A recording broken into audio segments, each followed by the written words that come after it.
The hypersexualization of kids in our modern societies is a problem. The fact that videos like this are material that's stressing the same points are being disliked and ridiculed is also a concern.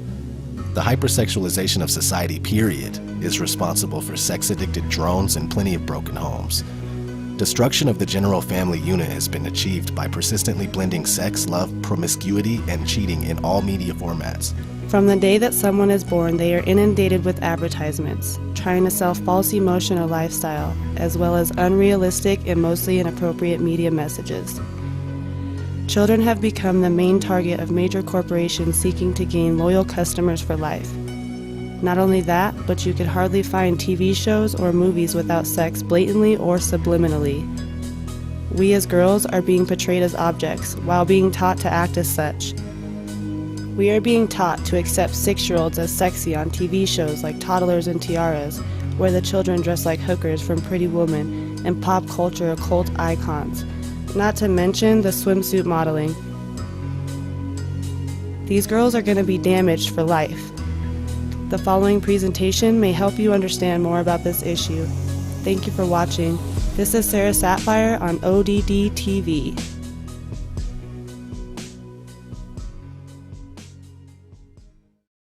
I'll tell you what's the worst part about television is the programming, the philosophy, okay? I mean, the manipulating of your mind, the philosophy, the mentality, the system of thinking, the ideology.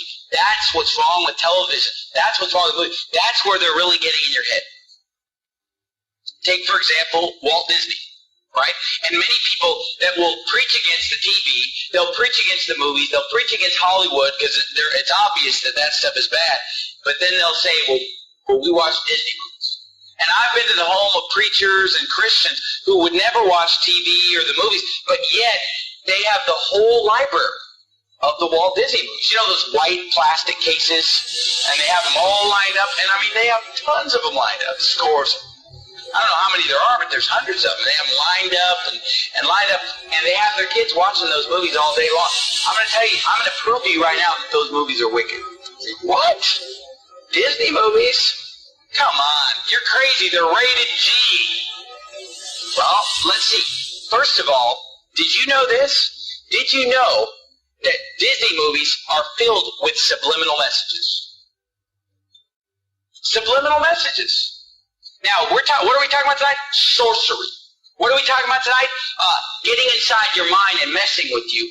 Controlling your thought process by supernatural means or demonic means. Or hey, I'm going to tell you something. Disney movies are filled with subliminal messages.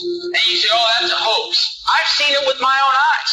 When I was a teenager, I had a friend of mine sit me down at his house and show me the subliminal messages in the Disney movies. They're filled with subliminal messages. Let me give you some examples. The Lion King, filled with subliminal messages. Okay, all throughout the movie, there are pornographic pictures hidden in the movie. Like you'll be watching the movie, and just for a few seconds, something filthy will come on. Like off to the side, there will be some kind of a, reproductive anatomy will pop up, over here. And then over here, there's this one point where the lion, he kind of goes like this. And a cloud of dust comes up and just spells the word sex. And the word sex is put in the Lion King movie subliminally, literally hundreds of times. Hundreds of times.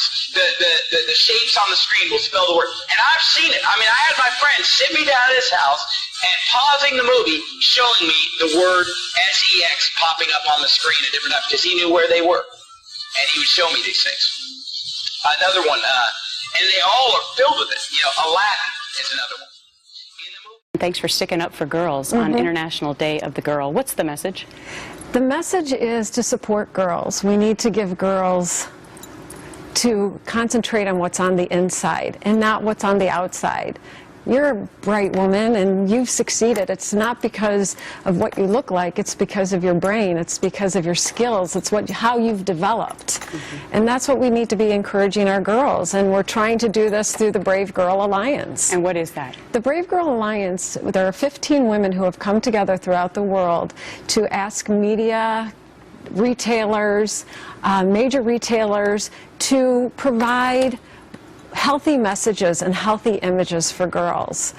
It's not about being angry, it's about being equal. And let's stop sexualizing our young girls, because it's not right. There's nothing about it that's right. I know, you know, The standards back then were actually a little bit healthier, and now today we've got size 0, but I was actually told not to speak on jobs. Don't let people know I was intelligent, and that led me to understand that people would like you to play like you're a vacuous, empty, mindless person, and that's a negative image and message to be giving young girls in the first place, and to exploit girls to the point now where we're sexualizing children. Our children's well-being needs to come before corporate profit.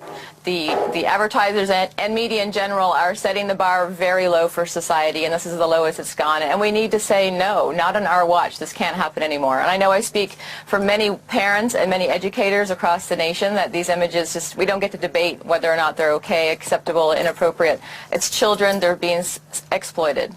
I think that girls sometimes feel like they get their value out of being looked at as a sexual being, and they think the only way to do that is by being noticed for cleavage, for shortness of skirt, shorts, whatever.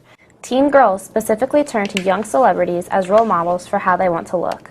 Young children without proper guidance don't understand the difference between dressing appropriately like Hannah Montana and being cute, and dressing like Miley Cyrus, which is a little bit less cute and more sexual. When you like their music, you'll tend to like follow them on social media, and you'll see what they're wearing. And like some unconscious part of you will think, oh, they're popular and I want to be popular, so I'll try to act more like them. Despite the pressure, some young girls, like Campbell Hamai, choose to dress more modestly. Usually have a standard that says shoulders to knees, no one touches, no one sees. However, since modest clothing for teenage girls is hard to come by, Campbell sometimes has difficulty maintaining her standards. All the time whenever I'm shopping, I have to think about, okay, what can I add to this shirt to make it more modest? Like, if I think a tank top is cute, I have to think, do I want to put a jacket over it, or do I want to wear something underneath it? We are talking about the sexualization of little girls in today's world. Now, here's a doll from Mattel. I believe this one is Claudine the Wolf. Nice, huh? You can see there's a midriff thing here, and there's like a thong. It's awesome for little girls. She's, by the way, her message is on, I guess, on the box is, my hair is worthy of a shampoo commercial, and my favorite activity is shopping and flirting with boys. That's wonderful. Really? Okay, and look at this one. This is Cleo Denial. The schedule on the back of her box includes readying herself for public adoration. Oh, look at that. She has time for her mani-pedi. Stylist comes in at 2 o'clock. And ready myself for public adoration. I'm just saying. I'm not so sure that's the stuff I'd be purchasing for my children.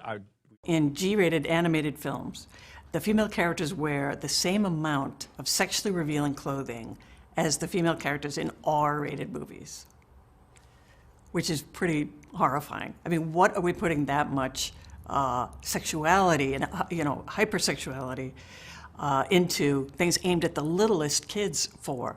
There was research that just came out that showed that girls as young as 6 years old have started to self-sexualize. In other words, they have started seeing themselves through the male gaze and realizing that they need to be sexy in order to be appreciated at 6 years old. And this is a very new development. We knew that women and teenage girls were doing that. So clearly, the culture is sending a very negative message to girls and to boys about girls when the female characters are constantly shown in this sexy light. Corporate America has fallen in love with girls like Grace and Olivia, tweens, kids roughly between 8 and 12. They've got tremendous buying power. Tween is a term popularized by marketers and advertisers, an age group defined to sell them stuff, from books and entertainment to clothes. With the tween fashion industry, you're talking about a multi-million-dollar industry. Alex Morris is a reporter for New York Magazine. She recently wrote about tweens and fashion. You're talking about an age group that is sort of in a sweet spot, because these kids for the first time have access to their own money. 8 to 12-year-olds now have $43 billion in spending power in the U.S. every year, and sex sells in America, so corporations targeting all that teen and even tween money are selling sex to them. Critics even have a term for it: corporate pedophilia. You have a rack of clothing that is appropriate for an 11-year-old next to a rack of clothing that isn't. It's certainly blurring the lines, and it's making it harder for parents to be able to sort of set boundaries. And the entertainment industry isn't making it any easier for parents either. A few years ago, Miley Cyrus was the sweet Hannah Montana on the Disney Channel. Now she's in black leather hot pants. She's 17.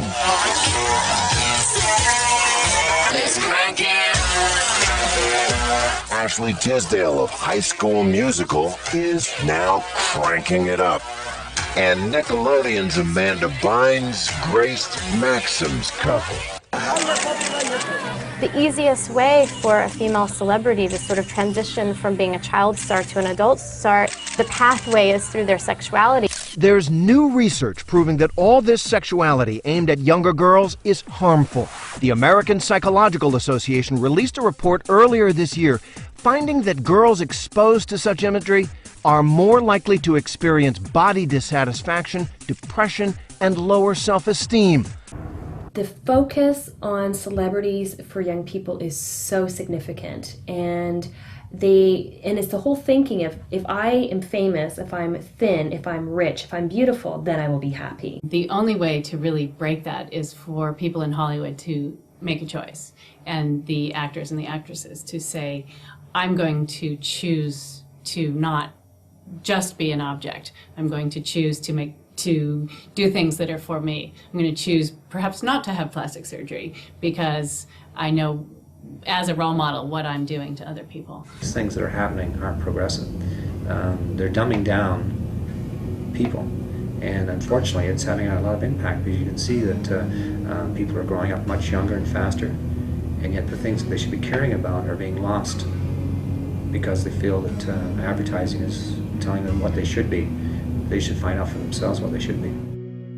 The sexiness concern is being, moved younger and younger and younger, and there's even research that shows that, 6-year-old girls are talking about wanting to be hot and wanting to be sexy. It's really normal now for there to be this little discourse, this little conversation that you see among the girls that are sort of playing, and you could say that Barbie is sort of a little kernel of, a little core of that sort of grew and grew and grew. But, the Barbies that were played with in 1965 were not always about, how do I make myself sexy, and I look really hot in this, and yeah, you do, and, let's go out and party, and that's a sort of play script that you didn't see little kids having before, and they have it now.